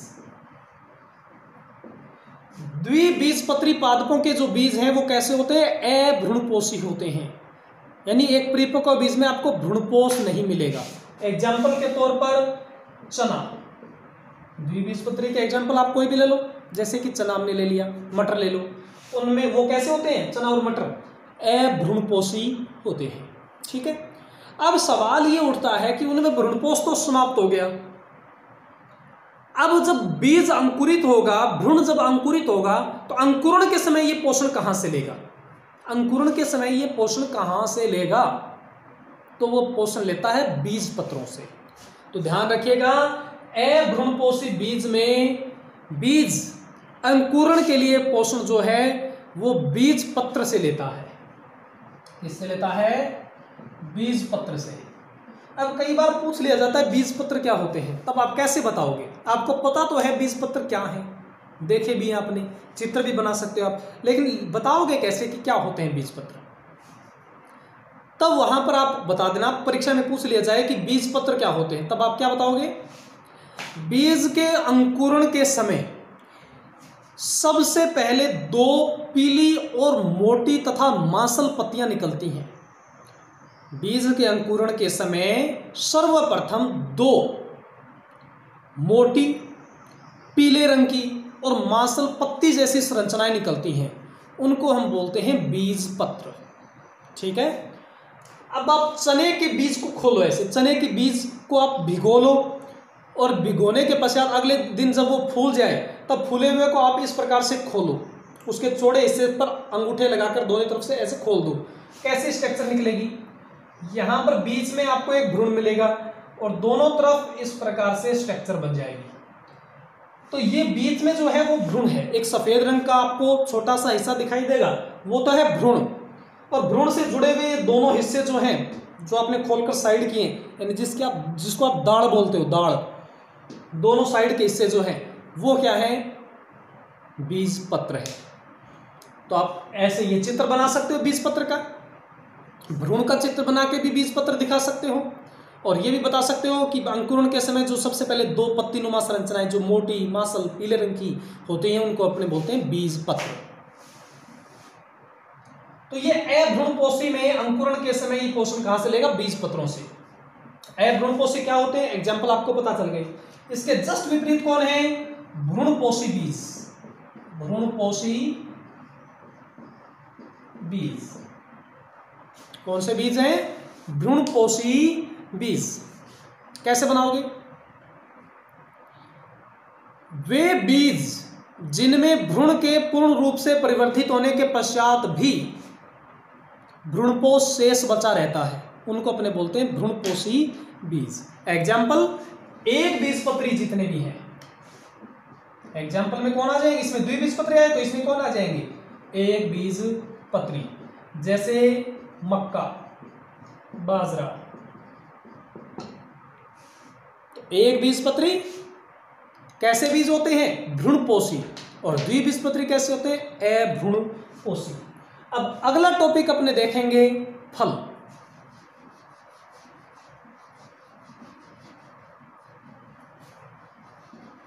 अगला टॉपिक अपना क्या है? फल।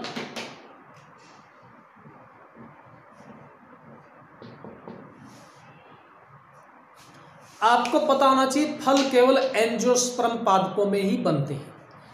बीज तो जिम्नोस्पर्म में भी बनते हैं, एंजियोस्पर्म में भी बनते हैं, लेकिन फल केवल किस में बनते हैं? एंजियोस्पर्म यानी आवर्त बीजी में ही बनते हैं, इसलिए तो उसको आवर्त बीज बोलते हैं।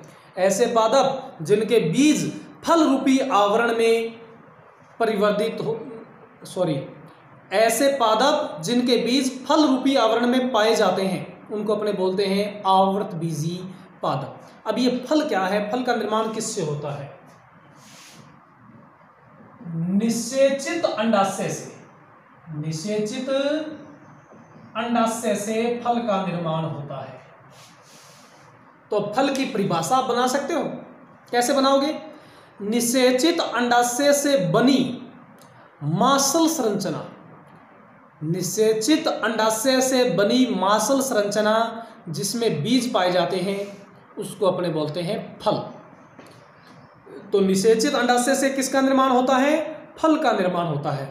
और ऐसे फल को जो निषेचित अंडाशय से बनते हैं उनको हम वास्तविक फल बोलते हैं। उनको अपने क्या बोलते हैं? वास्तविक फल। ये तो हो गया फल। इसके अलावा एक परिभाषा और अपने पास, असत्य फल। असत्य फल जिनको आप आभासी फल भी बोल सकते हो। असत्य या आभासी फल क्या होते हैं? ऐसे फल जिनके निर्माण में अंडाशय के साथ साथ पुष्प के अन्य भाग जैसे दल, पुष्पासन भी भाग लेते हैं उनको अपने बोलते हैं आभासी फल। यानी आभासी फल के निर्माण में निषेचित अंडाशय तो होगा ही होगा, निषेचित अंडाशय तो है ही है, लेकिन इसके साथ यदि पुष्प के कोई भी अन्य भाग और भी फल निर्माण में भाग ले लें, जैसे कि मान लो पुष्पासन ने भाग ले लिया, निषेचित अंडाशय के साथ पुष्पासन ने भी भाग ले लिया फल निर्माण में, तो आप उसको क्या बोलोगे? आभासी फल। यदि फल केवल और केवल निषेचित अंडाशय से बना है तो वह वास्तविक फल है, लेकिन यदि निषेचित अंडाशय के साथ पुष्प के अन्य किसी भाग ने जैसे पुष्पासन ने भी फल निर्माण में भाग लिया है तब उसको हम क्या बोलेंगे? क्या बोलेंगे? आभासी फल या असत्य फल बोलेंगे। एग्जाम्पल सेब। आभासी फल का एग्जाम्पल कौन है? सेब। अब परीक्षा में यदि आपसे पूछ लिया जाए आप सेब का कौन सा भाग खाते हो, तो पुष्पासन। अंडाशय तो उसमें बहुत थोड़ा सा होता है जो कि बीज के चारों तरफ ही पाया जाता है, ज्यादातर भाग जो है वो किसका है? पुष्पासन का। तो सेब जो है वो फूला हुआ पुष्पासन है। तो सेब में हम कौन सा हिस्सा खाते हैं? पुष्पासन खाते हैं। और सेब कैसा फल है? आभासी फल है। हमने ये कहा कि फल कैसे बनता है? निषेचित अंडाशय से बनता है, परंतु आजकल अनिषेक फलन की प्रक्रिया भी चल पड़ी है। हमारे पास अनिषेक फलन भी है।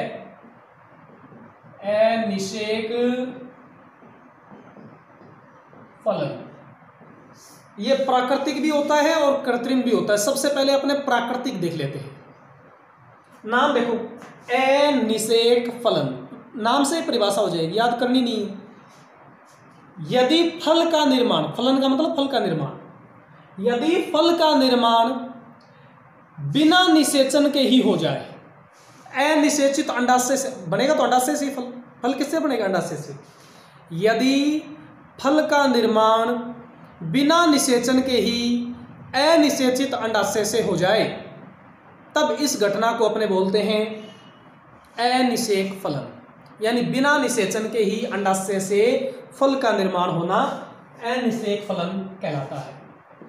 प्राकृतिक रूप से ये पाया जाता है केला और पपीते में।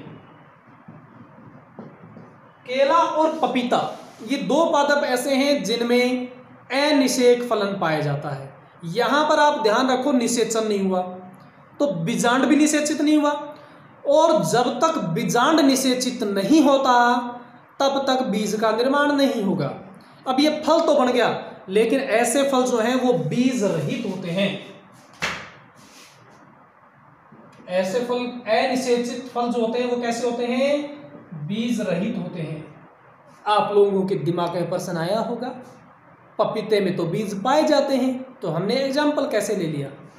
ठीक बात है, पपीते में बीज पाए जाते हैं, लेकिन कुछ पपीते ऐसे भी हैं जिनमें एक भी बीज नहीं निकलता। कुछ पपीते आप ऐसे देखेंगे जिनमें एक भी बीज नहीं मिलता। अब वो पपीता जो बना है जिसमें एक बीज भी नहीं है, वो किससे बना है? अनिषेचित अंडाशय से बना है। लेकिन जिस पपीते में बीज हैं वो निषेचित है, यानी जिस पपीते में बीज मिले हैं आपको, वो पपीता निषेचन के पश्चात बना है, निषेचित अंडाशय से बना है। लेकिन जिस पपीते में बीज नहीं है वो पपीता कैसे बना? अनिषेचित अंडाशय से, यानी बिना ही निषेचन के वो फल में बदला है।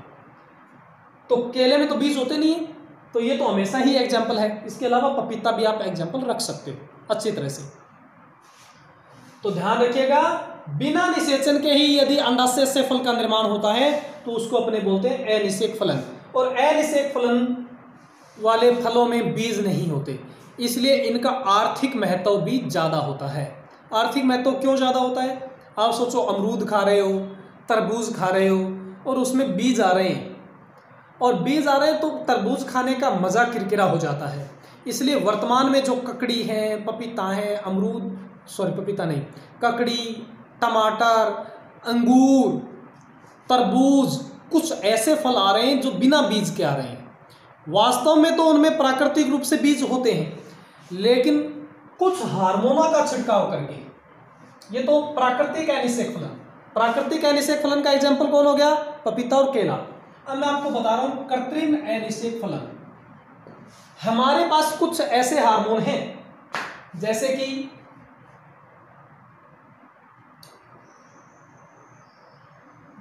अपने पास ऑक्सिन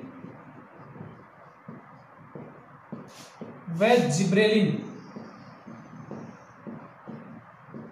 ऑक्सिन और जिब्रेलिन हार्मोन हमारे पास ऐसे हैं जिनका छिड़काव यदि पादप पर किया जाए तो बिना निषेचन के ही इनके अंडाशय फल में बदल जाते हैं।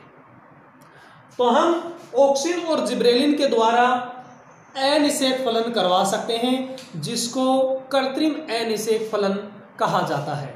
जैसे एग्जाम्पल के तौर पर ककड़ी, तरबूज, टमाटर, अंगूर,